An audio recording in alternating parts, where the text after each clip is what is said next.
अस्सलाम वालेकुम स्टूडेंट्स। आज जो हम सरमायाकारी के मुय्यनात के बारे में पढ़ते हैं। डिटर्मिनेंट्स ऑफ इन्वेस्टमेंट या जो इन्वेस्टमेंट डिमांड है वो किन जो है अवामल पर डिपेंड करती है। ये बेसिकली दो अवामल पर डिपेंड करती है, सरमाया की इस्तेदाद मुख्ततम और शर्राए सूद। सरमाया की इस्तेदाद मुख्ततम की इस्लाह सबसे पहले जो है डॉक्टर केन्स जो है उन्होंने अपनी बुक अमूमी नज़रिया रोज़गार उसमें उन्होंने एक्सप्लेन किया। उनके मुताबिक सरमाया की इस्तेदाद मुख्ततम से मुराद एक्सपेक्टेड रेट ऑफ प्रॉफिट है या रेट ऑफ रिटर्न है, जो कोई भी शख्स सरमायाकारी से एक्सपेक्ट करता है जब भी किसी प्रोजेक्ट में वो सरमायाकारी करता है। अब देखिए, कोई भी कारोबारी शख्स है तो उसका जो है सबसे ज़्यादा जो मोटिव होता है वो होता है प्रॉफिट कमाना, मुनाफा कमाना, ज़्यादा से ज़्यादा मुनाफा कमाना।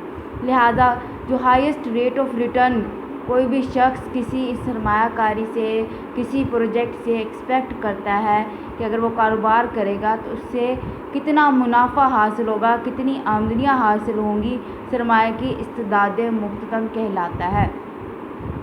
मुख्ततम मार्जिनल, इसका मतलब क्या है? ये मार्जिनल एक कॉन्सेप्ट है कि हर अगला यूनिट जो इन्वेस्टमेंट का है उससे हासिल होने वाली आमदनी कितनी होगी। दूसरा फैक्टर क्या है? शर्राए सूद, जिससे आप यकीनन फैमिलियर हैं। शर्राए सूद आपको पता है, जब भी किसी शख्स से या बैंक से सरमाए को बोरो किया जाता है तो सरमाए का जो मुआवजा है वो सूद कहलाता है। और आम तौर पर शर्राए सूद जो है वो एक ख़ास पीरियड के लिए फ़िक्स होता है और इसकी जो फिक्सेशन है या इसकी जो सतह है उसको किसी भी मुल्क का सेंट्रल बैंक जो है वो डिसाइड करता है। तो सूद क्या है? सरमाए का मुआवजा जो है वो सरमाए को इस्तेमाल करने का मुआवजा सूद कहलाता है। तो चूँकि हर शख्स या कोई भी कारोबारी शख्स है वो प्रॉफिट कमाना चाहता है, लिहाजा जब भी वो कोई इन्वेस्टमेंट करता है तो इन दोनों चीज़ों का कंपैरिजन करके देखता है कि सरमाए की इस्तेदाद मुख्ततम कितनी है और शर्राए सूद कितनी है।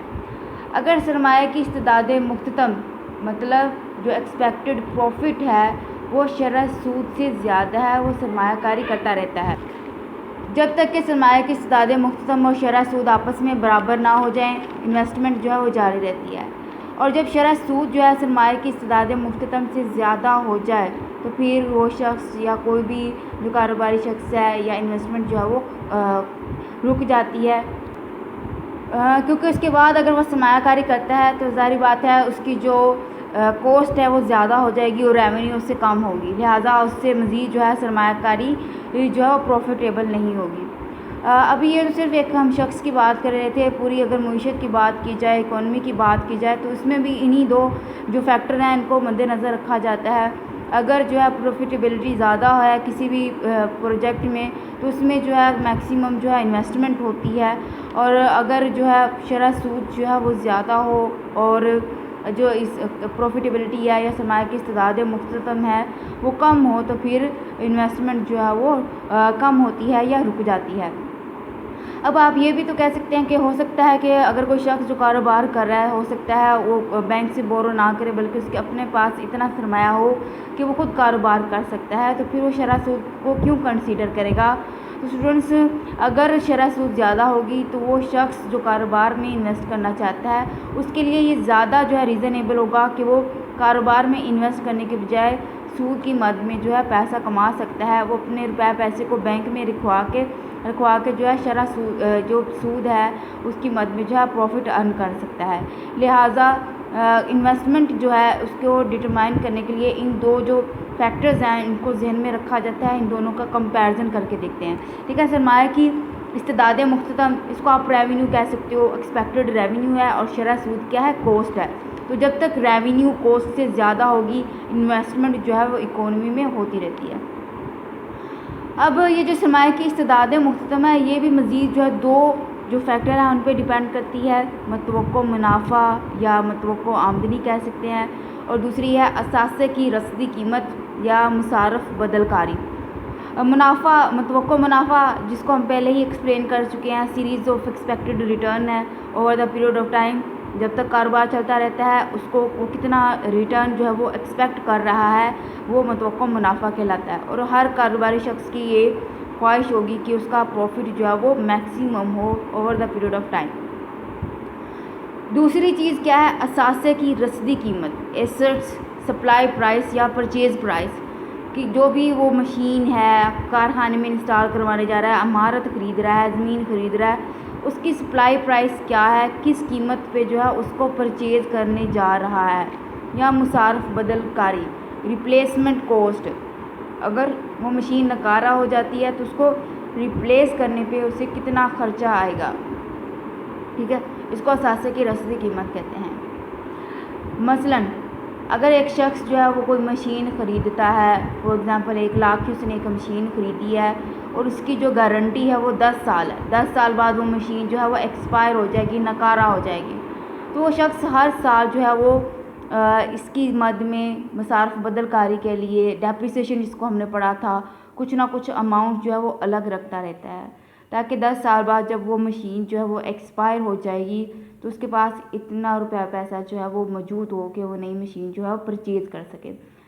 इसलिए इसको हम असासे की रसदी कीमत भी कहते हैं, कि जिस कीमत पर उसने इसे ख़रीदा, और इसको मसारफ बदलकारी भी कहते हैं, क्योंकि जब वो 10 साल बाद इसको रिप्लेस करेगा तो उस पर जो अखराजात आएंगे, इसलिए मसारफ बदलकारी भी कहलाते हैं।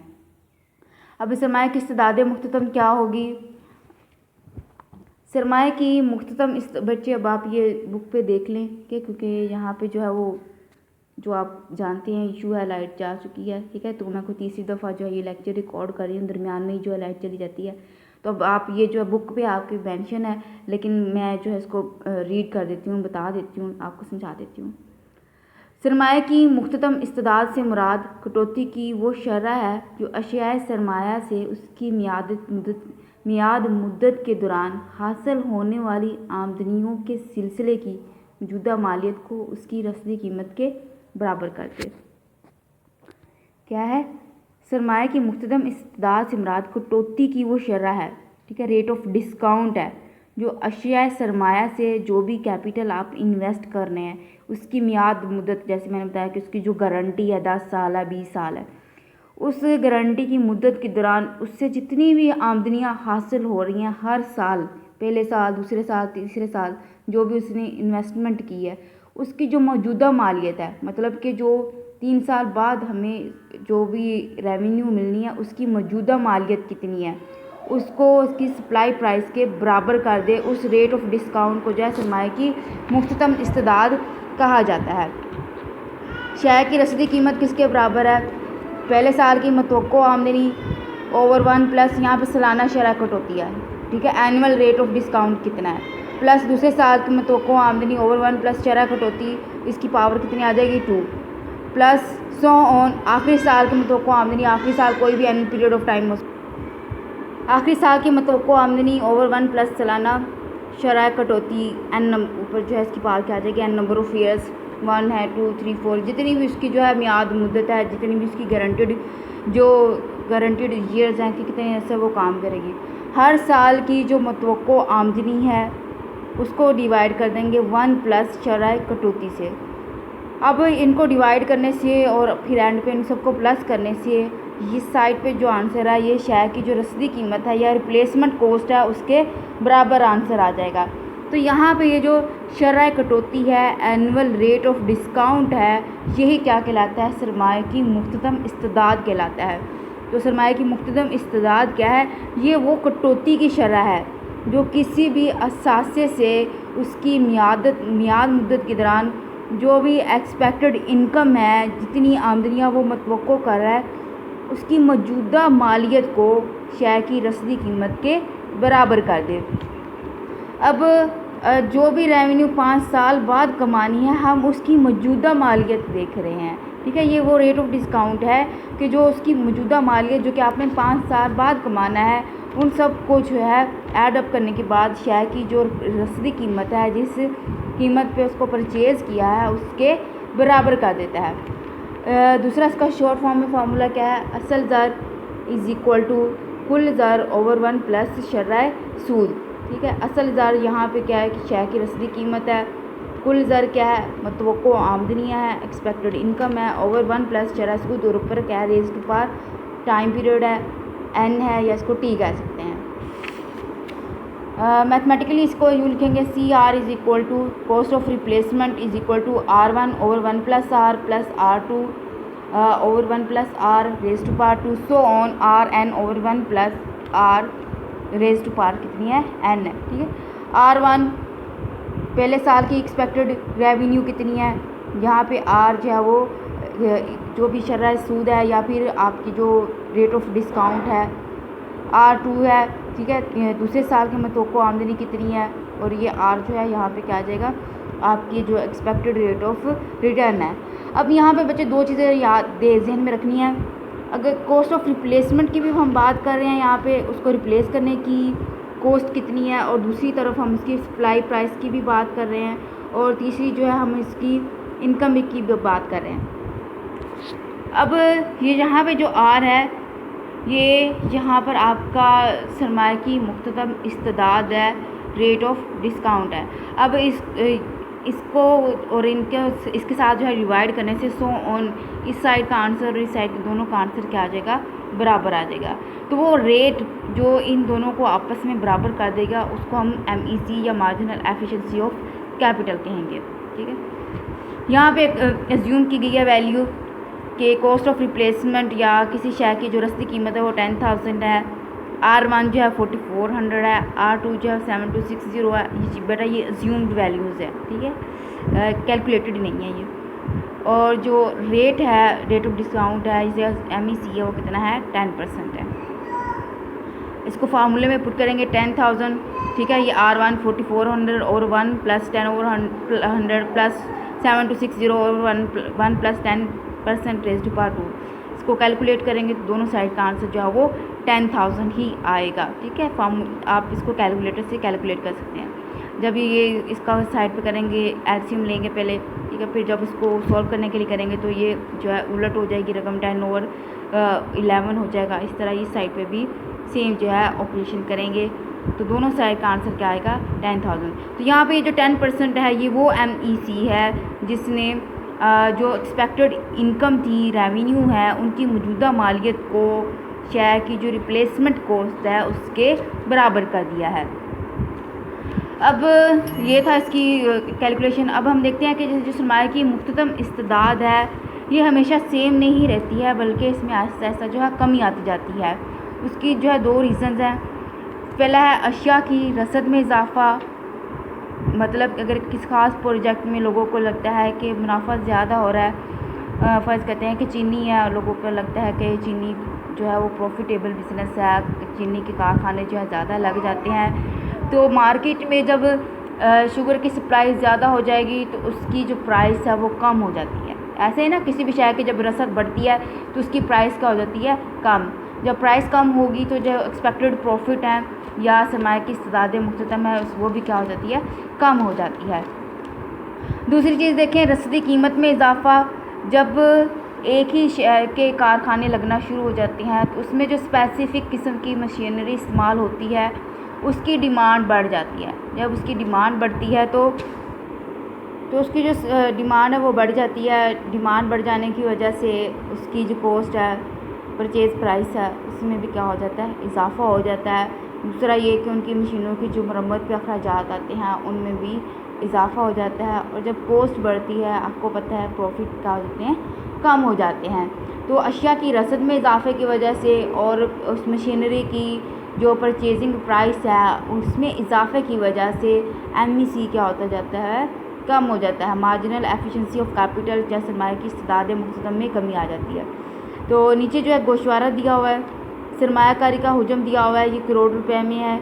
आप देखिए कि जैसे जैसे सरमायाकारी में इजाफ़ा होता जा रहा है जो उसकी क्या कहते हैं एफिशिएंसी है कैपिटल की, वो भी आहिस्ता आहिस्ता क्या होती जाती है, कम होती जाती है। और उसकी जो दो रीज़न्स हैं वो हमने देखी हैं। डायग्राम गोशवारे की मदद से आपने बनानी, मैंने वैसे फ्री हैंड बनाई है। यहाँ पे MEC का कर्व जो है वो नेगेटिव होगा, ठीक है। ये क्या होता है, नेगेटिव। इसकी स्लोप चेंज हो सकती है लेकिन ये नेगेटिव ही होता है। देखिए कि जैसे सरमायाकारी में इजाफ़ा होता है उसकी जो मार्जिनल एफिशिएंसी है कैपिटल की उसमें आहिस्ता आहिस्ता क्या होती जाती है, कमी आती जाती है। जो एक्सपेक्टेड प्रॉफिट है वो क्या होता जाता है, कम होता जाता है। अब इसी डायग्राम को अगर हम शरह सूद के साथ भी बनाते हैं तो फिर भी ये जो है सेम ऐसे ही बनेगी कि शरह सूद जब कम होती है इन्वेस्टमेंट में क्या होता है, इजाफा होता है, और शरह सूद में जैसे जैसे इजाफा होता जाता है इन्वेस्टमेंट क्या होती जाती है, कम होती जाती है। ठीक है, तो जो आपकी मार्जिनल एफिशिएंसी ऑफ कैपिटल है ये बेसिकली दो चीज़ों पे डिपेंड कर रही है, सरमाया की मुख्तदम इस्तेदाद पे और शरह सूद पे।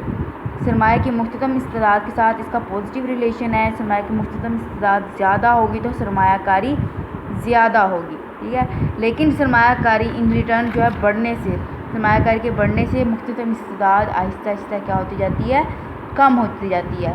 और दूसरा फैक्टर जो हमने देखा है वो है शरह सूद। तो शरह सूद के साथ जो है वो इन्वेस्टमेंट का रिलेशन नेगेटिव है। शरह सूद ज़्यादा होगी तो इन्वेस्टमेंट कम होगी, और शरह सूद कम होती जाएगी तो सरमायाकारी बढ़ेगी। लिहाजा किसी भी मुल्क में सरमायाकारी को बढ़ाने के लिए ये ज़रूरी है कि सरमाया की मुख्तदम इस्तेदाद को बढ़ाने के लिए जो है कुछ स्टेप्स किए जाएँ, इक़दामात लिए जाएँ, ताकि जो प्रॉफिटेबिलिटी है सरमायाकारी की उसमें इजाफ़ा हो, और दूसरा जो शरह सूद है, रेट ऑफ इंटरेस्ट है, उसको स्टेबल रखा जाए, उसको एक ख़ास लेवल में रखा जाए कि जिससे सरमायाकारी की हौसला शिकनी ना हो बल्कि सरमायाकारी में इजाफ़ा हो। ठीक है, जो है सरमाया की इस्तेदाद मुख्तदम के बारे में पढ़ा। मैंने पहले बताया कि सरमाया जो है स्टॉक का नाम है और सरमायाकारी जो है फ्लो जो है कॉन्सेप्ट है, फ्लो वेरिएबल है। तो सरमाया की इस्तेदाद मुख्तदम का जो ताल्लुक़ है वो किसी भी जो अशिया है, सरमाया की अशिया, उसका जो स्टॉक है उसके साथ होता है, जबकि सरमायाकारी का ताल्लुक़ उनके बहाव के साथ है कि मज़ीद कितनी सरमायाकारी आ रही है, कितनी इन्वेस्टमेंट में जो है वो इजाफ़ा होता जा रहा है, या कितना जो है वो अशिया सरमाया जो है वो इस्तेमाल में लाई जा रही हैं। इसको हम क्या कहेंगे, सरमायाकारी की इस्तेदाद मुख्तदम कहेंगे। तो जितना स्टॉक मौजूद है सरमाया का, उन सब पे जो एक्सपेक्टेड प्रॉफिट है वो सरमाया की इस्तेदाद मुख्तदम है, और उस स्टॉक में से जितना जो है वो इस्तेमाल में लाया जा रहा है, काम करने की पोजीशन में लाया जा रहा है, उसको हम क्या कहेंगे, सरमायाकारी की इस्तेदाद मुख्तदम कहेंगे। और सरमायाकारी की जो इस्तेदाद मुख्तदम है वो भी शरह सूद पे डिपेंड करती है। जैसे पहले पढ़ चुके हैं हम कि शरह सूद जो है वो कम होगी तो सरमायाकारी ज़्यादा होगी, और शरह सूद ज़्यादा होगी तो सरमायाकारी क्या होगी, कम होगी। अब इसको जो है हम डायग्राम से जो है एक्सप्लेन कर लेते हैं।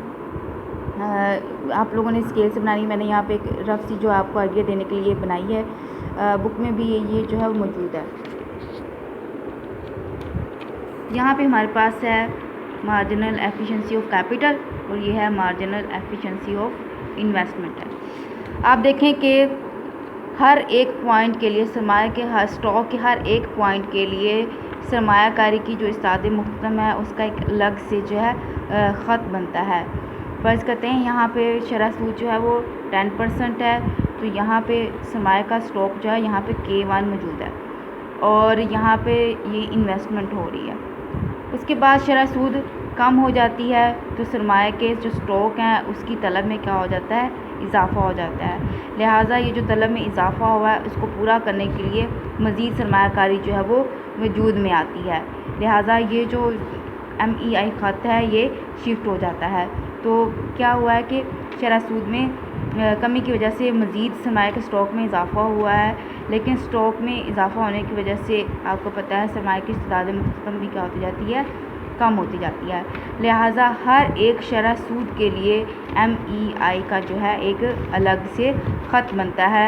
यहाँ पे हमने जो है 4 पीरियड्स के लिए जो है खतूत बनाए हैं। तो सरमायाकारी की इस्तेदाद मुख्तदम और सरमाया की इस्तेदाद मुख्तदम में वही फ़र्क है जो कि सरमाया और सरमायाकारी में है।